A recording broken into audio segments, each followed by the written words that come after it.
Hello and happy snowscape to you. It occurs to me that these two guns, the Heritage Roscoe and the Smith & Wesson Model 36, both 38 Special, both revolvers, both 5-shots, are almost the exact same weapon. Of course, the Smith & Wesson has a shorter barrel, 2 inches, versus the Heritage Roscoe, but I feel like I wanted to do a video comparing and contrasting. This might be cheating. I've never done anything like this before, but, you know, what are the rules? I'm making this up as I go along. I can do whatever I want. Thanks, Mom. And I'm going to shoot both of them. 5 double action, 5 single action. You know, is a accuracy competition fair? This is 3 inches, this is 2 inches. Not really, but I'm only at 7 yards, and that's I've shot some pretty accurate 2-inch barrel guns before. I'm going to shoot the Roscoe first, and we're going to go double action for the first 5. Oh, I did it again.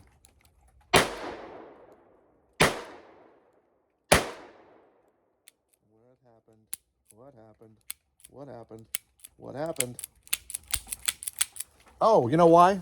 Because I was going to show you one round before I put it in. So, again, there's something about me and this gun.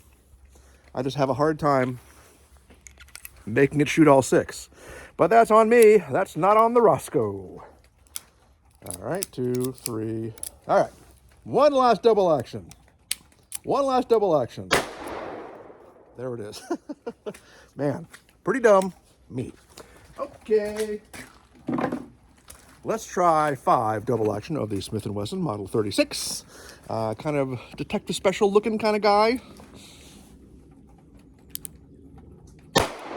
Ooh.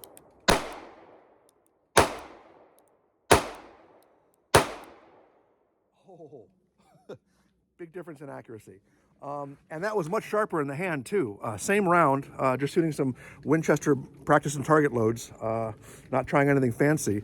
But this one, the recoil on this one was much more noticeable. Okay, let's talk about them, look at them both together side by side and kind of see what the differences are. And then we'll come back and shoot them some more.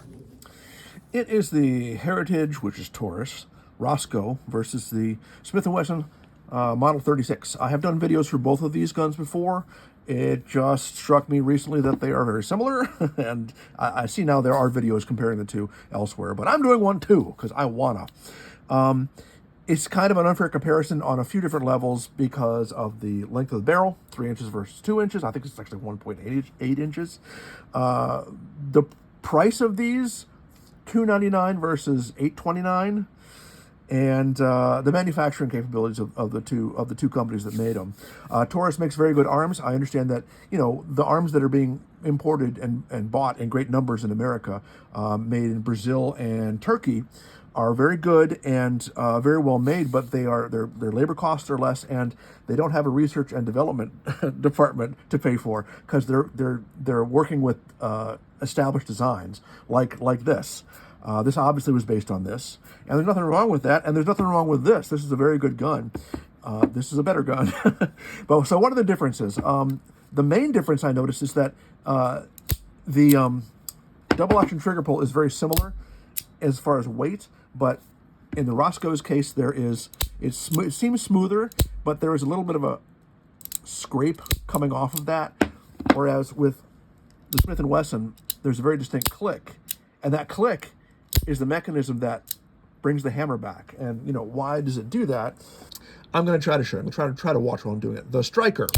You see that striker poking in there when you pull that trigger? That the striker will come undone when you let up on the trigger on this one, because the hammer comes back, and that releases the striker. In the case of the Roscoe, there is the striker a little more visible, and it extracts back in without moving the hammer at all. That's the little scrape that you get there. You know, which of those two systems is more robust? I suspect it's probably this one. The cylinder is a little bit longer on the Smith & Wesson. Initially, I thought maybe that was because the Smith & Wesson was rated for plus P and the Roscoe was not, but that's not the case. I did look it up, and the Roscoe is rated for plus P. I haven't shot any plus P out of it yet. I don't think I have any plus P for 38 Special.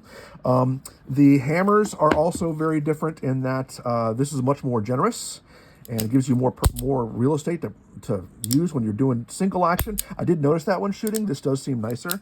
It's just, you know, a little more to hold on to. Again, nothing wrong with this. The sights are almost identical. I mean, that same trough and that same the way that this is scalloped down here. The front sight is ramped longer on the Smith & Wesson, and you know, other than that, they're virtually the same. And of course, we got the liner lock, a much derided liner lock that no longer exists in Smith & Wesson pistols, thank goodness, because it's silly. And other than that, and I did notice that this is not perfect down here. There's a little bit of a lip right here where the grip does not quite meet the frame. And this isn't perfect either, but it's a whole lot closer. The only other thing I really noticed that's different is that the extractor, it comes out a little further on the Roscoe. It probably is just because this is a 2-inch barrel, this is a 3-inch barrel, so it supports a much longer extractor rod. You know, the round certainly extracted just fine out of this, just like they do out of this one. Trigger is almost the same, very, very similar. I mean, again, this is a copy of this, so it's going to be as similar as possible. The cylinder release, both work very well, but this is a lot smaller, kind of looks kind of stylish, I guess. This is a lot more generous and tactile, and they're both kind of scored the same way, but this gives you a lot more to feel and hold on to. Other than that, we are in the process of shooting some Winchester target and practice loads. Nice straight up 38 special 130 grain guys, doing the same rounds for both of them.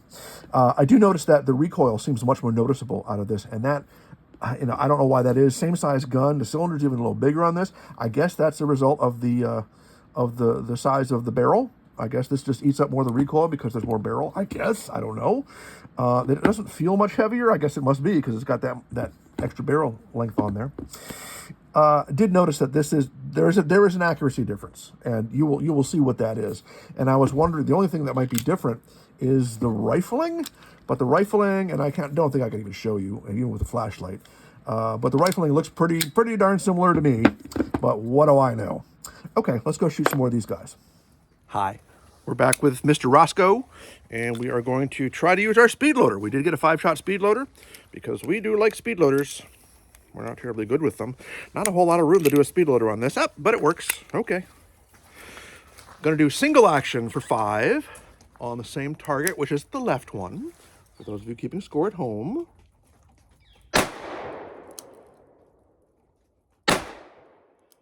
Oh, yes. A considerable difference in accuracy. Single action versus double. Was that 5? It probably was. Yes. Maybe it's 10. Maybe there's 20. No. Okay. Okay. Let's try the Smith & Wesson. Doing the same thing. Doing 5. It was very accurate double action. Single action, will it make a diff? Let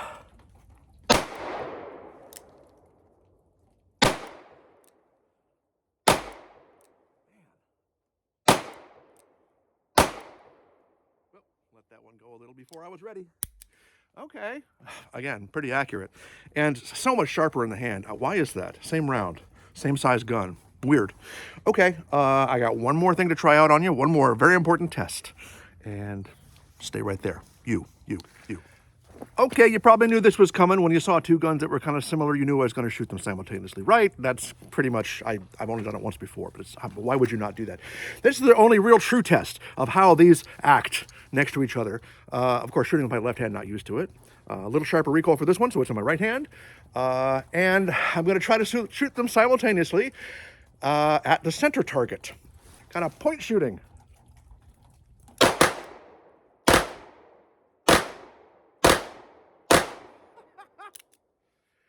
Well, I made some snowfall from some trees back there. I don't know if I hit the target or not. Let's go see how we did. Are we ready? Oh, wow. Yeah. Okay, well, here's the Roscoe. Man, yeah, the double action ones were all up here. The single actions ones were down here. So a pretty big difference between the two. Also, much cleaner holes and much dirtier holes. What is up with that? Same bullets, same gun. And here is the Model 36. they were giving me, yeah, 1, 2, 3, 4, 5, 6, 7, 8, 9, 10. One of them did get away from me when I wasn't expecting it. 11, 10. Okay, one of these is probably from my two-handed shooting. Obviously, my two-handed shooting didn't do me any good at all. I think I was aiming high. It's kind of hard to tell. The trees say thank you. And, you know, of those two, certainly shooting-wise, the Model 36, much more accurate, even at this range, even with the smaller barrel. Does that make it a better gun? Does that make it a, you know, $300, $400 better gun than the Roscoe? I don't know. I think they're both really good, but this is probably better. Okay, one last thing on, you know, careful scrutiny. It seems quite obvious, once I actually counted the rounds, that there are 15 rounds on here. So those 5, probably from the Roscoe when I was shooting two-handed, went on here. They're not these, I promise you. And, you know, at least one of these is probably from two-handed shooting from the Smith & Wesson. So in that competition, I guess the Roscoe wins. If you're going to shoot two-handed, you better shoot with 2 hands full of these.